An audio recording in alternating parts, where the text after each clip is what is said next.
무조건 내용일치나 아니면 내용일치가 안 되냐 완벽하게 볼 수 있는 것부터 먼저 해결하시고 추론을 해서 풀어야 되는 것들을 그 다음에 생각하셔야 돼요. 옛날에는 내용일치가 거의 다였다고 한다면 추론하기 한두 문제, 지금은요 한두 개가 내용일치 다 추론하기. 그래서 추론하기 문제가 굉장히 많이 나오고 있다. 뭐라고 얘네가 주냐면 제가 써놨는데 이거는 하나하나 보라는 얘기가 아니라 다음 글을 추론한 내용으로 알맞은 것은 이렇게 나오면 반드시 내가 뭔가 추론해야 되니까 내용일치보다는 어렵겠구나. 좀 더 꼼꼼하게 읽어야 되겠구나 생각하셔야 되겠죠. 근데 얘를 이렇게 주면 너무 좋아. 근데 추론하기로 안 주고 그냥 줄 때 글의 내용을 이해한 것으로 알맞은 것은 그래서 뭐라고 생각하냐면 내용일치겠구나 라고 생각해서 문제 푸는데 아닌 거가 있어. 그냥 이해한 것으로 알맞은 것은 이렇게 주고도 추론하기 문제 낼 수 있어요. 이건 어떻게 할 수가 없어요. 그래서 추론하기를 준다고 한다면 야 이거 어려워. 좀 꼼꼼하게 봐야 돼. 근거를 가지고선 추론해야 돼. 그 앞하고 뒤하고 이렇게 좀 짬뽕하는 것도 있고 그다음에 여기서 얘를 반대로 가는 것도 있고 아래 문제도 나오고 이런 문제들 낼 거야 라고 하는 거를 가르쳐주는 힌트예요. 근데 이해한 것으로 알맞은 것은 이랬을 때는 둘 다가 되겠구나 라고 생각을 하셔야 돼요. 내용일치도 있을 수 있지만 추론도 있을 수가 있겠구나 라고 생각을 하셔야 돼요. 그러면 얘는 도대체 어떻게 하시는 거냐? 일단은 내용일치를 생각하고 문제를 풀어야지. 그래서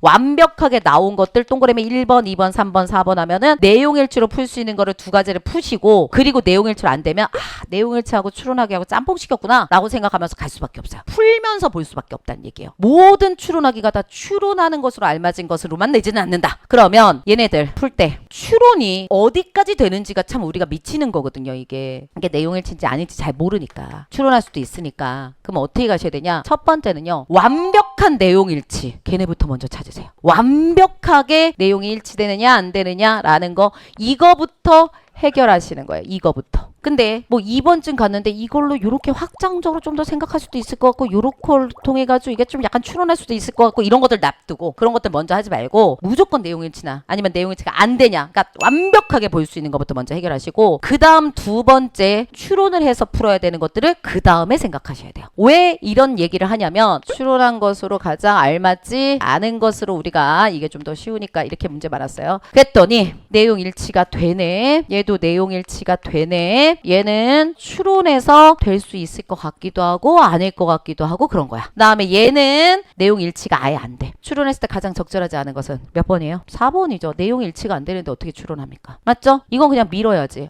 추론 되겠구나. 이렇게 밀어야지. 근거를 갖고 있고 안 갖고 있던 간에 내용 일치가 안 되는 거는 절대로 추론할 수가 없는 거예요. 그런데 일로 와서 내용 일치가 얘가 되는 겁니다. 내용이 확실하게 써져 있어. 그 다음에 여기도 내용 일치가 확실하게 될 수 있어. 그 다음에 얘도 내용 일치가 확실하게 될 수 있어. 근데 하나는 추론하기야. 이거는 되는 것 같기도 하고 안 되는 것 같기도 해. 답 몇 번? 4번이죠. 왜? 확실하게 내용일치들이 그대로 써져 있다고 한다면 얘는 되는 것 같기도 하고 안 되는 것 같기도 하지만 어쨌든 추론하는 거잖아. 완벽하게 써져 있는 거에 비해서는 답이 될 확률이 좀 떨어지는 거잖아. 그러니까 얘가 가야지. 추론하는 거는 왔다 갔다 하는 거예요. 이게. 선택지하고 좀 우리가 비교해가지고 보셔야 된다는 얘기예요. 만약에 1, 2, 3, 4 이렇게 갑니다. 그랬을 때 얘가 내용일치 그 다음에 그 내용일치 그대로 써져 있는 게 있어. 뭐 얘네는 뭐 고민될 게 없고요. 근데 또 하나 추론하는 거였어요. 그 다음에 얘도 추론하는 거였어요. 둘 다 추론하는 거였어요. 이렇게 된다고 한다면 얘랑은 절대 답이 될 수가 없는 거겠죠. 적절하지 않은 거니까. 맞죠? 그러면 추론하기 쪽에서 좀 더 떨어지는 거. 근거가 좀 더 제시가 덜 된 거. 이런 걸 찾는 거라고요. 아셨어요?